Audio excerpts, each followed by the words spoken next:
Do you know, maybe that's a good way to sell Bloomin Legends. Yes. It would be slightly more like con men. We've got 6 left. Yeah. If you'd like to download them. Yeah. We can't... Don't tell me. He came out and he'd found clothes. What he discovered is you could make clothes tiny, swallow the clothing, vomit it up, just come out completely. He came out in a black tie. He really could control his whole body and do ripples up and down because it helped. Yeah. Tie me up tight. He could make himself liquid. He would step behind one screen. And then, the use of screens. The use of screens. That's a bit of a giveaway. Yeah. And then, welcome to Bloomin Legends podcast number 40. I'm Johnny Vaughan. That is Gavin the Woman Woods. You all right, Gav? Yeah, really good. Welcome to 40. You can't say 40 without that voice. You've got to say it. I mean, if it 40. 40. If it is 40, obviously in darts, which we are trying to mimic there, it means you've had a wayward dart. One's gone out the board. Yeah, because they never aim for the double 20, do they? So they wouldn't actually say 40. They'd say it more of a 40. Yeah, they would. They stern. There's a caveat to the tone. I can't remember the name of the guy. I used to know it. Right. Who was the guy who he was the mark. Right. By that I mean M-A-R-Q-U-E. He was the measure. He was the guy. Yeah. Because he developed that thing where if it was an unexpected score, he managed to get that into the number. So, so it's things like 26. Question mark. Question mark. It's a bit like the scores. You remember the guy who used to read the scores? Yes. For the football? Oh, no. A draw really sounded like a draw. Yeah. And, well, you knew what was coming next. You could tell, without seeing it. Although when he passed away, there was a lovely thing on the wireless when he was talking about the day it happened. Right. When it was East 5-4, 4-5. Yeah. And he'd longed for this day to happen all his career. Yes. And suddenly he was able to go, East 5-4, 4-5. Which was absolutely fantastic. Anyway, it is podcast number 40, Bloomin Legends. Tell your friends, right, Gav? Oh, yeah, tell all your friends. This is a massive one today. Because I would argue this could get on the leaderboard. More of that at the end of the podcast. Because today we have a legend who is so bloomin' that his name is... It's legend. It's legend. It is legend, You'll use his name. People use his name even when they don't even know who the guy was. Right. They use his name as a metaphor. Yes. It always comes as a simile. It does, and it's so much of a simile, it's nearly a verb. It's moving all the way through the grammar. It's moving all the way through. It really is. Gav, tell them who the legend today is. The Bloomin Legend today, Johnny, is Harry Houdini. Harry Houdini. So there's a guy, Gav, already and I'm dying to know about him because I've seen odd little things. Yeah. I think he was on Blue Peter when I was a kid. He was before our time. Yes. Yeah, they told us. Because I was interested in finding more about Harry Houdini. But he is about as near as you can come to like a Marvel hero. Yes, a superhero almost. I mean, it's still, like Marvel, illusory. Yes. But this is, I mean, when, say, my oldest son learnt to sneak out of his cot. Yes. To climb out of his cot. Yes. And he suddenly presented himself standing there. And he only just learned to stand standing there 3 floors below. Yeah. Mm-hmm. Sorry, 6 floors below in our large house. In the buttery. Yeah, without even using the lift we have in our house. And he presented himself in our parlour.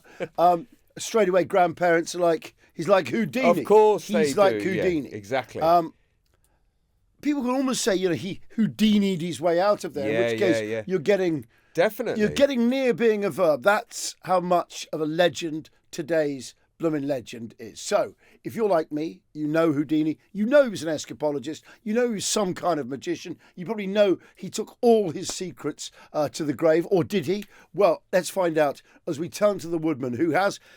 wait a second, is that a 2-episode old Bloomin Legend clipboard, Gav? It certainly is. I'm very proud of this clipboard, Johnny. We've had so many of you say... Or clibbard, as it should be pronounced. The clibbard.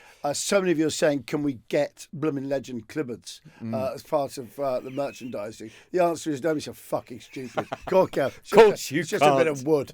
Go on, what do you got? Okay, so Harry Houdini was born in Budapest, Hungary. Was he Hungarian? His real name was Eric Weiss, or Weiss, W-E-I-S-Z, So Hungarian. His name was Eric Weiss. He's in 1878. So what was he? 4 years Eric old. White. Eric White, exactly. 4 years old. His family moves to America. Right. His dad was a rabbi. They moved to Wisconsin. Right. It didn't last long in Wisconsin. His father and his family. It didn't last long. They stopped being Jewish. No. They moved to New York. With His dad gave up the rabbi game. Well, he was fired. It doesn't expand on this. I know. I'm not sure how that works. I mean, usually when a priest or a rabbi, if it doesn't work out in the parish, they just get moved somewhere else. But he's fired. Yeah, I mean, You're fired. How'd you get fired? No, you're fired. No, but other than from God, right? How do you get? You're fired. You're fired. We're going to have to let you go. Yeah, there was a burning tree. Yeah, exactly. And they said, that's amazing, isn't it? But I guess, yeah. I mean. So anyway, they moved to New York. Rabbi means teacher, doesn't it? Of course it does, yeah. And they moved to New York. He changed his name again. It's just a different spelling. He goes from E-R-I-K... Yes. W-E-I-S-Z... Yes. Which is very Eastern European, to E-H-R-I-C-H... W-E-I-S-S, which is more German. Yeah, Weiss. Yeah. Weiss, yeah. Anyway. Well, of course, the... This is late 1800s. Yes. So just after the Civil War. Yeah. It's 10 years after the Civil War. 10 years after the Civil War. Okay. Yeah. But I wonder if sometimes Weiss, even that was a change of name by some Jewish emigres. Right. Yes. White, green. Yes. A lot of these names yes, were, of course. were Yeah. Lee was of course Levi. Green was like so they're a all lot of versions, these, aren't they? Yeah, like Gordon. Sure. They sort of picked these very kind of non-Jewish names. Yes. That were derivations or a shortened form. Of course. Yeah. So he at 9 years old he had his first job. Right. What was your first job? Did you deliver papers? When I was 6, yes. I worked as a lathe operator. I did a paper round at about 14. You like your paper round? 13 or 14. Does the guy still owe you? Do you know what? I was telling someone earlier, because my paper round, I did it on a bicycle, and I had to go up a hill and lots of blocks of flats, and it was a Sunday morning paper round. Oh, you just did Sunday. Every paper weighed about £2. Yes. So I had to do it in 2 shifts, and I used to get the whole hill bit out of the way, and then go back presumably, Gav, where you and load up again. Yeah. And I think it took me about an hour, and I think I got about £2.80. Yeah. It wasn't lucrative. But I know the area you're talking about. Yes. And where you go up the hill to those blocks of flats. Yes. Without wishing to sound like a snob. Yes. I shouldn't think there was too many broadsheet supplements going up that way. Well, it kind of was. It was big, telling you. fat observers Really? and things. And Really? Sunday Times. In that neck of the woods? Physically a broadsheet, but it would go. It took ages. I had to do it in bits through the letterbox sometimes because it wouldn't all go in once. Otherwise, you tore it all up. I suppose another thing as well is a lot of the people who would get the other disadvantages, a lot of the people in that part of the country, which I know you're talking about with those rather ugly blocks of flats. Yes. I'd suspect they also had to go to the newsagents themselves because they had to get some fags. Maybe so. Long JPS fags. Yeah. Anyway, so well, this is already by Sunday morning they'd certainly run out of fags. Absolutely right. Well, already Johnny at age 9. He is having his first Bloomin Legend moment because his first job was as a trapeze artist. Was it? Yeah, imagine being You're good enough. kidding. Imagine being good enough for trapeze. Do you know by something? 9? What you have to remember as we talk about sort of circuses and things is the human appetite for entertainment has always been the same. Yes. And circuses and fairs and travelling bits of wonder and the stage and the thing, these were absolutely it was literally magic that it existed. However, we're talking about cinema these days, which is really on the back foot. Of course, well, we're watching it at home now. With streaming. Yeah. But you imagine, that's how they used to, once telly came in. Once cinema came in. Johnny, when newspapers came out, people gobbled them up at the beginning. No, but when cinemas came in, you can imagine all these people in musical and things just go, yeah, and cinema has hung in there. Yeah. Imagine the theatres and as streaming started now, Christ knows how it's going to go. But I know it seems extraordinary that circuses were ever considered entertainment. Well, they were the only thing. Because I can say, even when I was a kid back in the 70s, they were really a load of shit. They were. That's when I first encountered circuses, and they were.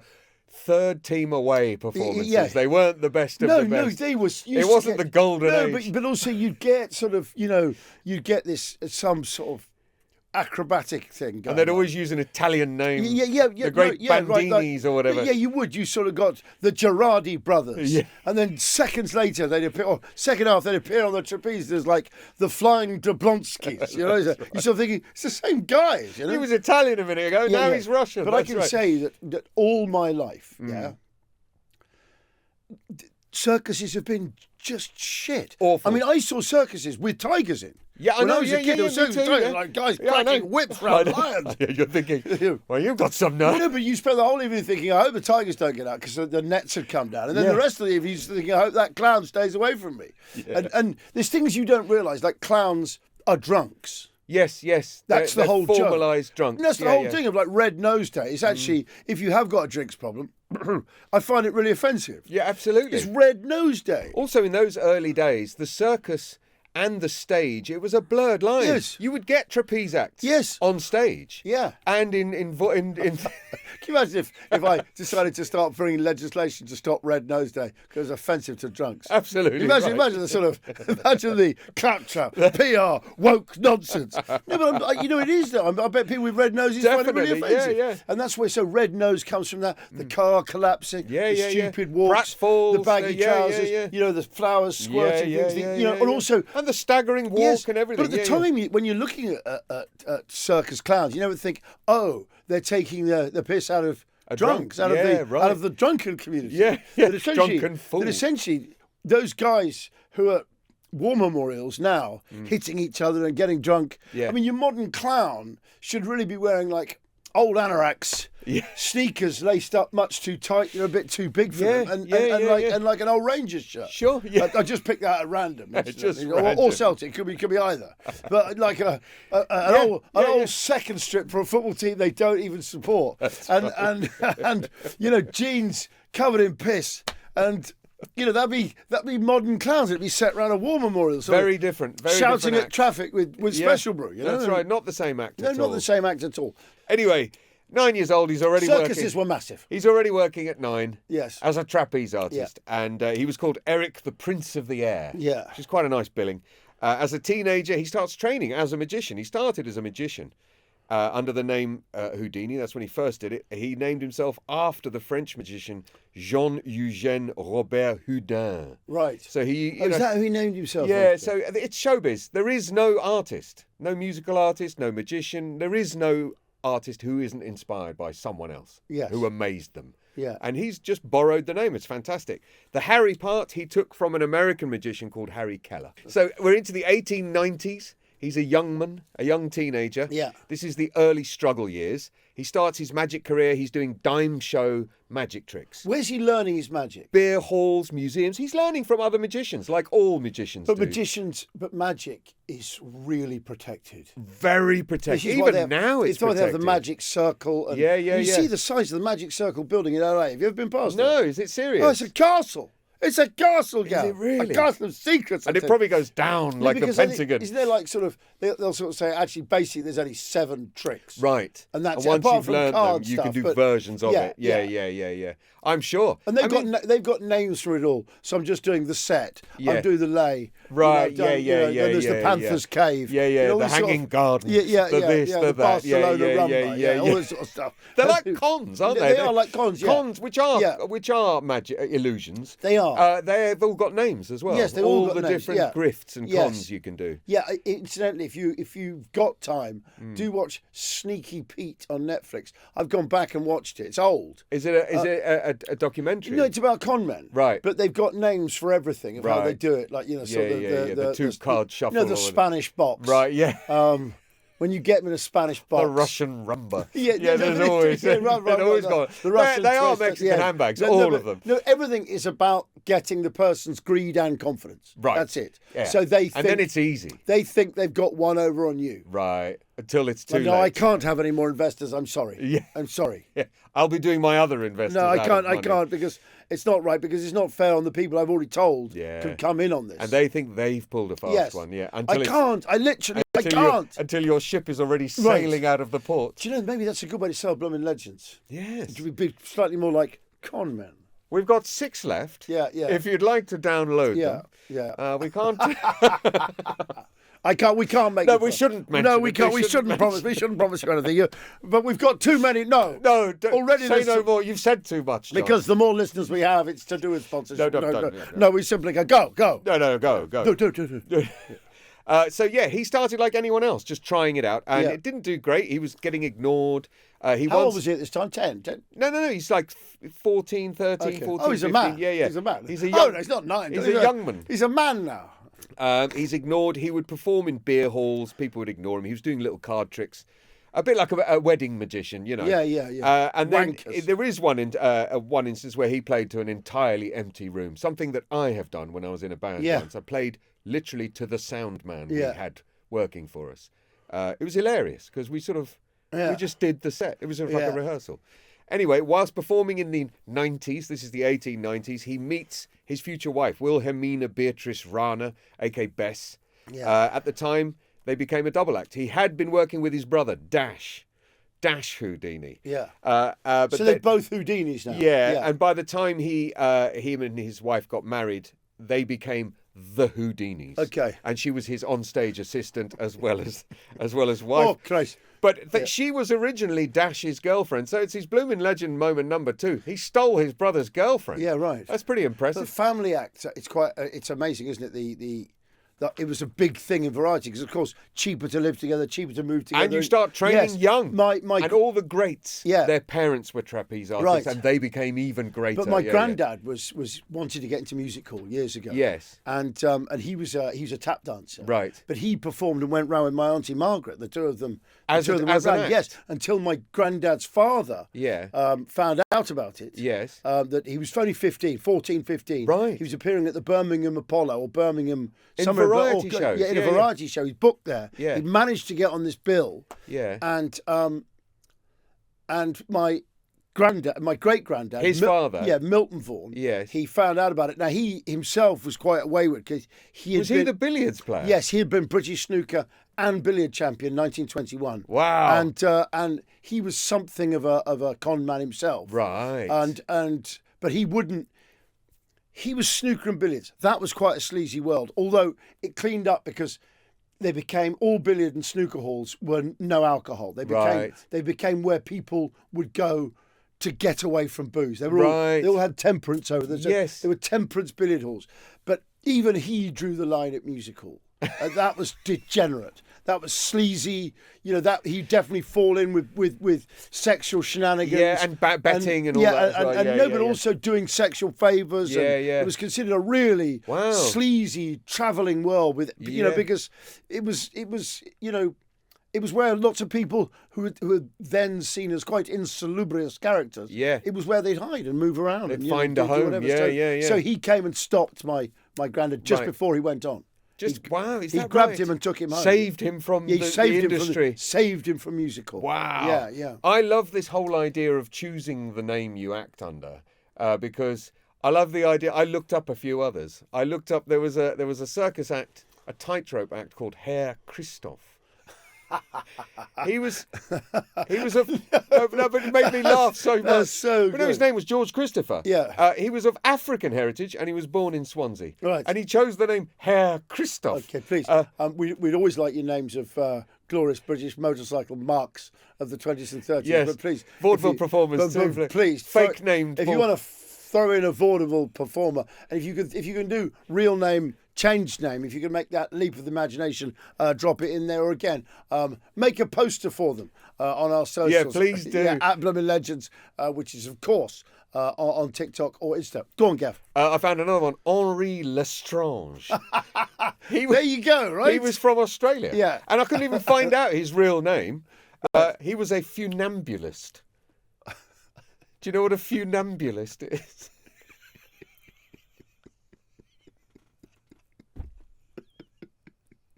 Or funambulist. I don't know how they pronounce it. Funambulist. tightrope walker. A tightrope walker. It's so funny. Did you? Yeah. And there was a funambulist. Henri Lestrange from Australia. Henri Lestrange. He's a funambulist. Oh, that's He's the so old good. Australian funambulist. So please, as well as thinking up your musical names, also the act. Can Yeah, you if give you it a could name? think- yes. Yeah, give it a name. and you give it now, and please go well beyond like words like mesmerist and Yeah, definitely. make them a bit more phantasmagorical. I Go on. found another one. Elvira Madigan. Her name was Hedvig Jensen. She was a slack rope dancer. A slack rope dancer. Not a tightrope. Yeah, not a funambulist. Slack rope. Yes.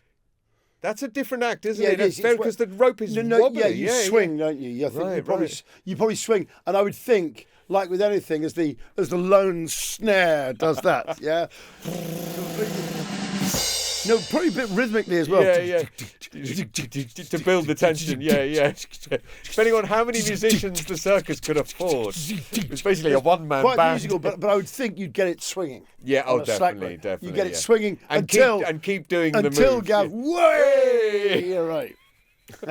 I still think Henri Lestrange Henri is my favourite Lestrange, moment. that's Or Herr Christoph. Just Herr Christoph. Anyway, so Bloomin' Legend moment number 2. He steals his brother's girlfriend. They're married and they're now called the Houdinis. In 1899, he achieves his breakthrough. What is and it? I think a huge clue about the entire rest of his career. What? Because everyone's trying to guess how he did his tricks, right? Yeah. In 1899, he learns lock picking Right. as a skill and becomes fascinated with handcuffs. And that skill itself changes everything. That defines his career. A talent manager sees Houdini escape from some police handcuffs and signs him up immediately. Yeah. Can see what the act is. And within months, he's in the top vaudeville houses He's in an the escapologist. country. Yeah. Between 1900 and 1905, so he's got this little 5-year period where he becomes famous in Europe. He goes to Europe to show the world what he can do. It starts very slowly in What Europe. sort of tricks is he doing now? Well, he's just getting out of handcuffs. Nothing more complicated. This is why it's fascinating where it went. Because once people, I'll come to it, but once people started... But is he starting getting lowered into tanks of water and stuff like that? No, but that's why he started doing that. Because other people started figuring out how to get out of the handcuffs. But anyway, it starts really slow. He ends up meeting the manager... Shows you the sort of people who are going to these things. Well, yes, it does. Yes, The sort it of does. people who have yes. the fantasy of getting out of handcuffs. Well, he didn't really get anywhere in Europe until he visited Scotland Yard. Right. So he goes to Scotland Yard, and this is his Bloomin' Legend moment. Is he famous then? Not in Europe, but they're trying to break him in Europe. He's already famous in vaudeville in America. Right. But now he's only done like a year or But two. he just comes on and gets out fucking sodding handcuffs. I know it's not much of an act, is it? No, that's not going to fill a night. But so he goes to Scotland Yard to meet William Melville, a Secret Service operator, and Houdini shows how he can escape from any of their handcuffs as part of a demonstration. Dundas Slater, the agent, immediately books him for 6 months tour at the Alhambra, paying they'll pay the Alhambra Palace. paying him £300 a week, which was 12 grand a week in today's money. So that's decent straight away. He performed all around the UK and Europe, including Germany, France, and Russia, and he became the highest paid entertainer in the world. But just getting out of handcuffs. Getting out of handcuffs. That's all it was at that moment. But there's a reason why he changed the act. He's now the highest paid entertainer on earth. There must have been a bit of Legend chain moment going number 4. Is there no chain going on? He probably threw a couple of chains in there, but essentially, it was getting out of handcuffs. Right. While he was on tour, he escaped from all kinds of things. People would chain him up. Wait a second, sorry. Presumably in this act, I'm just trying to think how you fill a house doing it. I guess because people would say, he can get out of anything. I saw him. Well, no, I saw him with my own eyes, I tells you. No, but he would do it for real. They weren't fake handcuffs. No. He would go to wherever he was and ask the local police. He would challenge them. Ah, okay. I'll use your cuffs. So they knew it Yes. wasn't fake cuffs. Essentially, he had something. He was picking. Yeah, he's he picking was lots, definitely picking the but lots. presumably they do that thing where he goes behind a screen or something. Something, or he would they'd chain him up behind his back, and he Oh, knew right, how okay. to do it. Oh, right, okay. He knew how to do it But without presumably showing the it. appearance of the local police. I've checked the handcuffs, and there is no possible way a miscreant could get out of them. He got out of I'll come to it later, but he gets out of a court case situation by showing he can pick a safe lock. So he really knows how to pick a lock. How to He's pick not locks, just yeah, an yeah, amateur. yeah. I He's know. and also in those days there would have been two kinds of lock. I know. You know. Okay, if you got to the stage, I know he started getting locked in safes and things. Correct. So while on tour, he escaped from all kinds of things. He would challenge local police to lock him up. He once got locked in a Siberian transport prison van, completely naked, and he escaped. Don't tell me. He came out and he'd found clothes. And what he discovered is you could make clothes tiny, swallow the clothing, vomit it up, just come out completely. He came out in a black tie, absolutely pressed. He looked like James Bond. Right. He was smoking a pipe. He came out. He was smoking. He'd fashioned a pipe. He was smoking a pipe and wearing a deerstalker. A bloody good tobacco in there. Just as well. sitting there, and for some reason he was in a large armchair. He claimed the only key to this train lockup van was in Siberia. He's obviously lying. Yeah. But he didn't make. He said if he didn't make it out, he would have ended up in Siberia. Next, he went to a German bank vault, and he was called the Handcuff King. Russian newspapers called him the jailbreaker. Right. And the man that no cell can hold. But what year are we in now? We're in the 1900 to 1905 period. Okay, so I know that one of the only clues he ever gave while he was alive. Yes. Because I saw a program. I think it was on. John, I think it was on Blue Peter in one of those picture stories when I was a kid. Go where on. they just had a picture on the screen. Right. And then someone narrating it. Right. And that was television. Yeah. Pictures. Before they even started zooming across the photograph. Yeah, right. Panning. Panning the and rostrum zooming. camera, But and in it he said, he was asked how he escaped from that safe in Germany or Switzerland. It was, and he said, all you have to remember is safes were designed to keep people out, not in.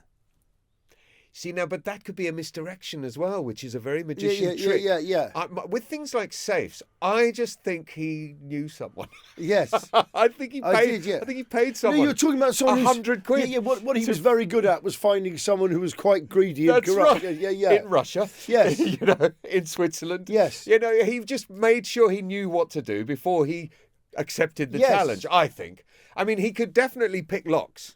Yeah. No question. No question about it. But who knows? Getting out of a safe. But anyway, that was a clue he gave. Absolutely. Was it? Yes. Really good. Because he was meant to have. He's meant to have. There are the secrets of Houdini that he meant to have left. He left somewhere. I don't know if we're going to get to that at the end after he died. But go on. In Russia, he even escaped from some shackles used to restrain what they called dangerous political prisoners, with a crowd of armed guards watching him. That's the thing. Right. Is they could watch and he still got out of it. Were they watching him on stage? No. Standing around him in a circle. It was a demonstration. It wasn't on stage? I don't know if that was a performance. That's what gets me. He just sort of turned up at people's sort of horrible places of incarceration and just impress all these... Stick me in there, I'll get out. But no, how's that an earner? I guess publicity. I guess it makes great paper. publicity. This is the building of the legend, isn't it? Right, okay, it's that's all what he part does. of it. And also, no one's got a phone to film it. Yeah. No one can disprove But at the time anything. as well, things like locks, they're one of the only everyday machines. That's the thing. They were quite basic as well. Yeah. In 1905, there was probably the Watkins mechanism and the Anderson mechanism. There were two kinds of mechanisms. And even now, those same... I don't know, I'm making it up. But, if you knew how a lock was made, you knew how to pick a lock. Simple as that. Yeah. A police officer in Cologne called Werner Graf alleged that Houdini made his escapes by bribing people. Right. Houdini took him to court and won, because obviously you got to prove it. Yeah. And he couldn't prove it. But that's Bloomin Legend moment number 5 already. He won the case. Do you know how? How? By showing the judge that he could unlock his safe. Yeah. He went into the judge's safe and unlocked it in front of him. By giving free tickets to the judge. Going to the and judge. Gave him £200. He went to the judge's office and bribed him. Broke into his safe and put an envelope with some free tickets inside. Right. And a large amount of cash. Because I think it's both. I think it's a multiple... Yes. I think... That's just a theory. I think he did everything. But also, he can go to a patent office. Yes. And see how locks work. Absolutely. And once you start to understand, they're it's very... worth a lot of money. No, they're really simple. But he's going to get 5 years of touring out of it. But they're very simple machines. A lock is not complicated. Yeah, and just because a safe door is that thick doesn't mean it isn't just one big lock. The reason it's that thick is just to stop one thing. Dynamite. That's it. That's the only thing. That's the only thing. It doesn't mean it's any They harder. weren't worried about drills in those days. Yeah. No. And it's got a bigger lock. Yeah. Yeah. Just trying to drill into a safe door with one of those hand cranked drills. Yeah, right. Give me another 3 days. Yeah. And then a pipette gun. Yeah. To cool it down. Yeah. Anyway, 1908 to 1915, this is when he realises he's got to up the ante. Right. Because imitators are now showing they can get out of handcuffs. There are different ways to get out of handcuffs. He's figured it out. The New York ones, he knows how to do it.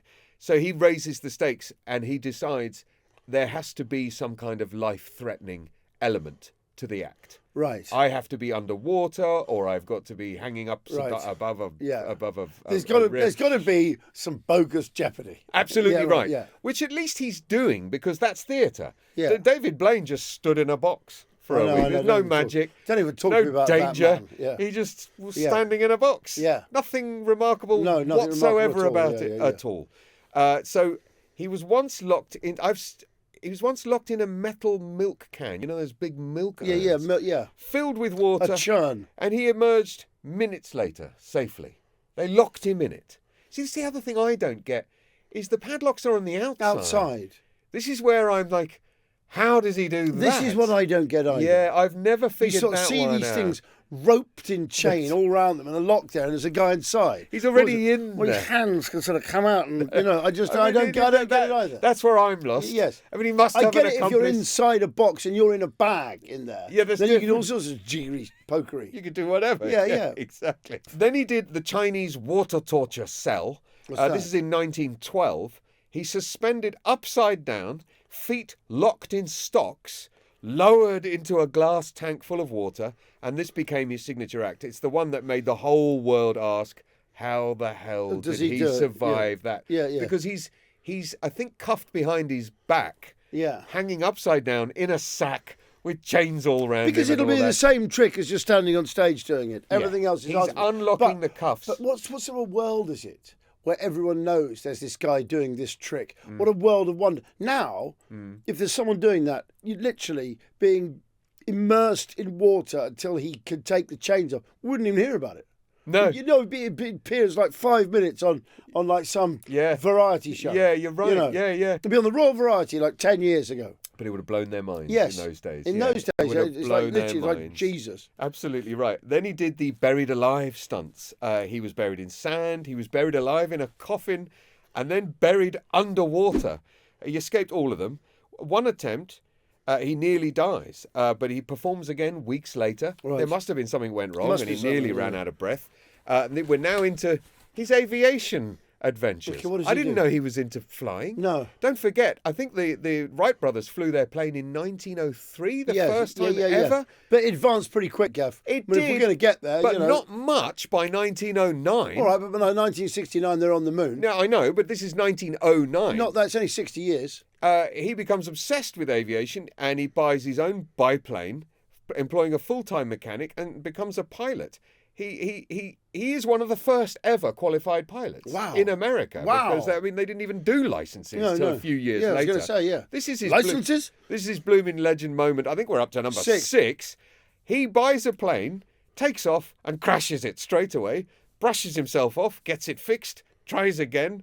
After the test flights, he becomes one of the first licensed pilots ever in America. Right. And then he travels to Australia to become the first ever person to fly a plane in Australia. Not to Australia, but in Australia. I quite like that. Not coast to coast. Just right. flies a plane in Australia. Brilliant. Then 1910 to 1920, he started taking on tricks that didn't involve escaping towards the end of his career. Right. They must have been quite strenuous physically. There must have been an element of athleticism. What, you think? Not being loaded into a tank on stocks upside down. Definitely. Having to hold your breath while you take about half a ton of chain off. Exactly. Yeah, I think it was exhausting. So we're now into 1914. He did this stage show act where he would put a large carpet down on the stage. Yeah. This is to negate any accusations of trapdoors. Right, okay. Then he would... Which I can tell you now, automatically... Well, it's the misdirection, isn't it? A trapdoor. Well, no, wait till you hear the trick. No, there must have been... Well, no, wait. Okay. So he then gets bricklayers on the stage, live, to build a wall perpendicular to the... So you're seeing it end on from the audience's point of view. Yes. With the carpet now underneath the wall right. on the stage. and he starts on one side of the wall. Yeah. He would step behind. They'd have two screens. Yes. Either side of the wall. He would step behind one screen, and then The use of screens. I know. The use and of screens That's is a bit of a always- giveaway. Yeah. And then, he'd appear the other side of the wall. Right. I mean, it's the carpet's got a flap in it, Yeah, hasn't it? yeah. And Obviously, it yeah. must be. Must be, If they make a big play of yeah, anything, yeah. that's the misdirection, isn't it? A hidden zip. But also, just a much safer act. What, just than having being a hidden upside zip down. in a carpet? It just- Going through the go hole. down the going go down the and up trap door and other up side. Yeah, there, that's fantastic. quietly. Yeah. Yeah, Or they just don't say, you know. That's right. I remember, is it I Paul, read that trick and I just thought, flapping carpet? Paul Daniels used to do a trick Yes. where he'd take out his earphone Yes. and he'd have like This supposedly on live television. yes, is it? live Right, television, yeah, he'd yeah, have yeah. a book. Someone else would have a book and they'd say, page, pick a page. They go, Yeah. 289, Yeah. line 7, Yeah. 6th word. And Paul Daniels would be like, weather. And they go, oh, it is weather. He just had an earphone. But I thought you said he took it no, out. no, he had one of those littler ones. He Oh, just had did a he? smaller earphone. Oh, I see. He It's took the not- big one. yeah, but it's not. Yeah. It's amazing, isn't it? He could have started a church. No, but it's He could have started a absolutely church. right. Yeah, He could have made- well, it was, No, yeah. but they all have earphones as well. Of don't course, they? yeah, of course they do. Yeah. So then now we get to the Vanishing Elephant. Now I'm guessing a letter J. yeah, this blows my mind. He made an elephant vanish. This is in 1918, right? Yeah. So in 1918, he mounted what they called his greatest show ever at the New York Hippodrome. 19. 18. Right. So obviously just after the war. Yeah. And huge. This place was huge, apparently, the Yeah. Hippodrome in New York. Yeah, massive. The highlight of the act was a 10-ton elephant named Jenny, who, even though the arena was brightly lit, vanished into thin air when yeah. Houdini fired a pistol. Now, David Copperfield, Go on. he's done this with like a jet Yeah, fighter. but you need cameras for that. Because the Copperfield one, it's literally the camera, or everything that's in the screen. Is it mirrors? Yeah, no, everything that's It's mirrors! everything that's in the shot Yes. has moved, except the plane is where it was. I don't know because there's Well, no, that's he had one- that's witnesses. one explanation He I had saw. witnesses there. Yeah, they're But all in I'm on just it, saying, aren't but they? it's probably, we'll find out it's actually just a trick that's called like the French drop. Yeah, of or course, the it is. Scotch and soda. It is. Or, Yeah, or yeah, yeah. for some reason, it'll be the same thing. Yeah, yeah. Just made huge. Absolutely. It's still pretty Same impressive. rules apply, yeah. It's impressive. Yeah. In 1918, you'd be impressed. An Yeah. elephant has gone. No, I'd still be impressed with elephant going, Definitely. but Definitely. That's his Bloomin' Legend moment number But these days, number what seven. I think to myself, Gav, is Yeah. it's just a trick. I know, you can't honestly, help, you can't help But thinking back it. then, Yeah. you can imagine them Amazing, going yeah. home, going, "Why can't you sleep, darling?" Going, "It's that elephant." How I just did he keep do doing it? So we're into 1926. This is right at the end of his life now. So he's up against like now. Was he friends with Chaplin? I think he was friends with Chaplin. They must have been by then. No, I think there's. because the movies are starting. I now, think aren't they used to Yeah, play yeah. table tennis together. I think it's in the Maybe Chaplin they documentary. did, yeah, I think yeah. Chaplin was mates with Houdini. Right. Well, Another trickster. They were both very similar. They were both vaudeville Yeah, performers. yeah. Effectively. Right. Yeah. So you would have known him. Yeah, Okay. definitely. Again, if you want to Google that, tell us. His final trick that he ever did involved him being sealed inside a 700-pound coffin, which was filled with water. Right. Not put into water. Yeah. The coffin was, Was filled with water. Well, they nail it shut. And he escaped from it after 91 minutes. Wow. So obviously he's breathing somehow. Yes. There's something else going on. He must have. How does a man Can feel? you imagine the diagrams he had If I to can draw? just work the How did he draw? bloody hell. Yeah. How does he do that? Yeah. I mean, no, but also that is people his are going, final Bloomin' Legend moment. He held his breath for 91 Yeah. minutes. He obviously didn't hold his breath for 91 minutes. No. Unless that's the trick. Yeah, He yeah, trained he actually his could work it. entire life Yeah. to hold his breath. Yeah. And he didn't show it till the end of his act, at the end of his life. Right. But are people going along there? Same reason as they go and see Evil Knievel at Wembley. Yeah, jumping in case he dies. In case he dies. Yeah, I think so. So yeah, it goes yeah. from mere wonder at that to actually, Yeah. you've got to up the ante, keep up, Yeah. because they want to see you die. Really. Yeah, because also with those Smart acts, ass. if you just casually get out of the water every time really easily, Yeah. there's no factor. Yes. None. No, there is a bit. No, no. There is a bit. He's alive. He can walk No, on yes, water. but before he comes out alive, it's better if you think, oh, did he? Yeah. What are those bubbles? Yeah, you know, right. did he? Yeah, Did he just die? Yeah, yeah. He held his breath for 91 minutes. Christ knows how he did that. Yeah. I'm not going to try and hold my breath that long. I don't even know what the world record is, like 15 minutes. No, or no, it's something. 30 minutes. Someone just a free diver. Yeah. Just broke the when record. they huff oxygen for It's an like- hour before they go down, don't Yeah, they? they're And they've got lungs the size of hot proper, air balloons. Yeah, and by the end of it, sort of, they can make their lungs literally the size of like squash balls and expand them, so they're literally like a weather balloon. Yeah, right. Whilst touring in Canada, and this is a real story, he wants to test a Canadian fan. He's in Canada, and a student of his wants to test his strength by punching his stomach. Oh, right. And ends up causing peritonitis after the punch bursts his appendix. Yes. He dies, very appropriately, on the spooky October 31st, 1926, Halloween. Yes. Age 52. Right. He's obviously a really fit guy, Yes. even at 52. No, because one of his tricks was he learned to be able to expand his wrists massively to slip out of things. So he could expand before yes. they close the yes, cuffs. and then the he cuffs. could. So he really could Right. control his whole body and like do ripples up and down because it helped. Yeah. You're Tie me up literally. tight. He could make himself liquid. He could literally go under doors. It was by turning himself in. He's like, it's a stretch. But 52, that's really, even for the olden days, Yeah. it's still pretty young. It's still pretty young, yeah. 52. It's very young.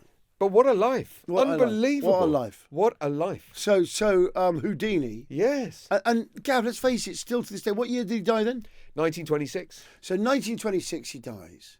He was born 1874. 1874. So, and yet we still say 100 years later, he's a regular Houdini. Yeah. He's a right. I mean, the name, Harry Houdini. I don't know if do people still say that about someone. I guess they do. I mean, I would understand it if I someone guess if said someone. it. Well, there is no other escapologist. Bloomin Legend, number 40. Harry Houdini, Bloomin Legend. Harry Houdini. Harry Houdini, Bloomin Legend. Definitely. So there we go. Houdini. Yes. Harry Houdini, not his real name. No.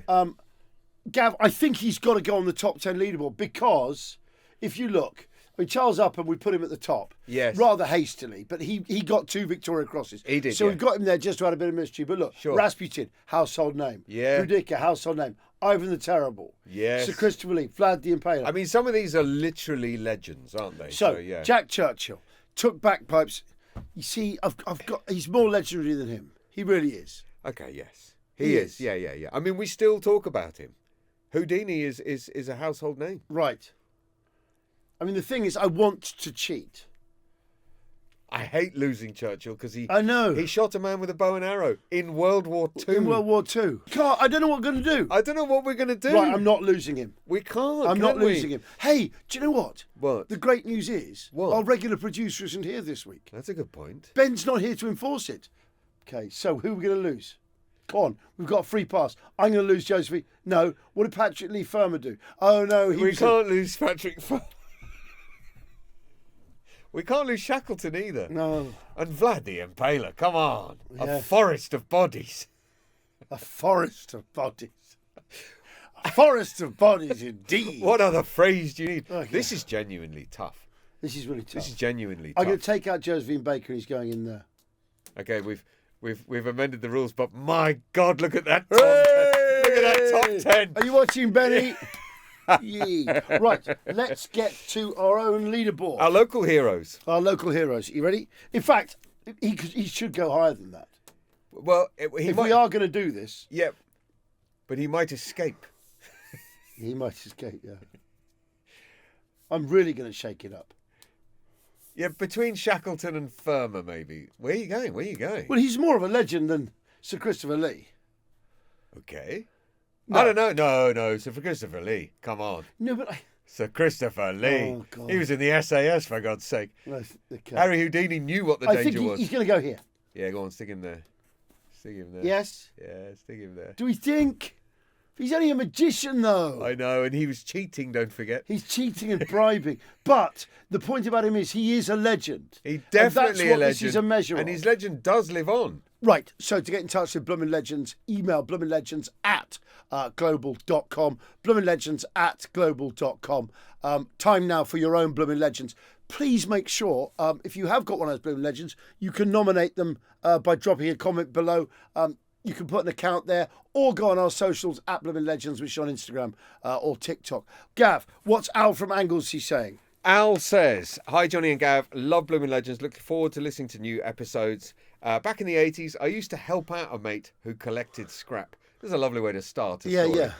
He had a 7.5-ton truck with a crane on the back, a HIAB crane. Right. I don't know what that is. No. One day, we just dropped a load at the scrapyard in Bangor Dock, and we were about to leave when a bloke walks into the office asking for help lowering a spool of steel cable onto a tugboat in the dock. The yard owner said his own crane was out being charged, but my mate would do it for 50 quid. Result. So we shot down to the quay for some easy money, picked up the 1-ton spool of off the low loader and stuck it on the truck. 1-ton spool? Yeah. Stuck it on the truck. My mate manoeuvred up to the sea wall where the tug was alongside, and then came the usual standard operating procedure. Jam a pickaxe handle onto the throttle because the crane ran off the hydraulic. Yes. Then drop the stabilising leg onto a big steel frying pan because the foot had snapped off in earlier operations. Yeah. Time was tight because the tide was dropping fast and the tug was sinking lower by the minute. Oh, Christ, the jeopardy. The deck crew warned us they had loads of gas cylinders on board and to be careful or there'd be a, quote, massive explosion. My mate's truck was knackered and the crane oil was shot. We lifted the spool on the main ram, but now came the test. He slewed over the tug and started lowering when suddenly the hydraulics failed. The spool dropped like a stone, then somehow caught on a rusty bolt sticking out of the seawall. Pure luck. Panic follows. My mate yanked the wrong lever and started retracting the stabilising leg. It didn't have the power to lift back up, so now the truck was teetering over the edge with one set of rear wheels off the ground. Christ alive. 3 things stood between us and Armageddon. The frying pan, the rusty bolt, and the howling engine. All very sketchy. The crew, seeing what nearly happened, were screaming that if the truck toppled onto the tug, there'd be a, quote, massive explosion. Wow! Because of all the gas bottles. Yeah, no, I get it. My mate told me to stay put and keep the pickaxe handle wedged in the throttle. Okay, you know you're in your shit. You're in the shit when your mate tells you to stay put and keep the pickaxe handle wedged into the throttle. Keep the pickaxe handle in the throttle. No, but not just throttle in the throttle, but jammed into the wide open panic position. Right. Okay. While he legged it back to the yard for help. I agreed. Was he saving himself? Says Al. Would he return? It felt like hours. Yeah, right. Eventually, the engine noise. Was he saving himself?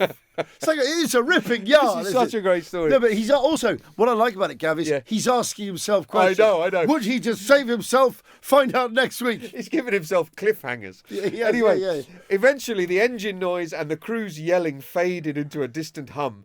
Then the scrapyard truck rolled into view with my mate in it. I like to think I'm a legend for staying at my post. Right. Though I did wonder if I could outrun the, quote, massive explosion.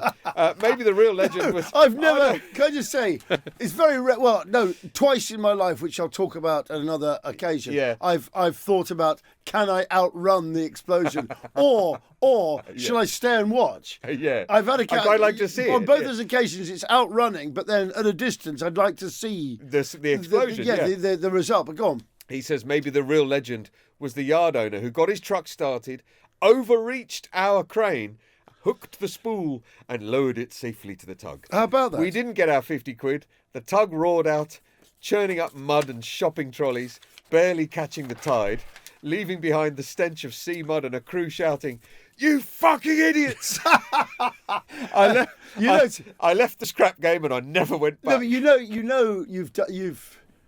you know it's a job badly done. When you get shouted, when as you leave, you go, "You fucking idiots!" Oh, Bloomin Legend, great story. Bloomin Legend, yeah, Gav? Absolute Bloomin Legend. Bloomin Legend. Like I say, all your Bloomin Legendary stories, bloominlegends@global.com. We'll see you or talk to you. Podcast 41 next.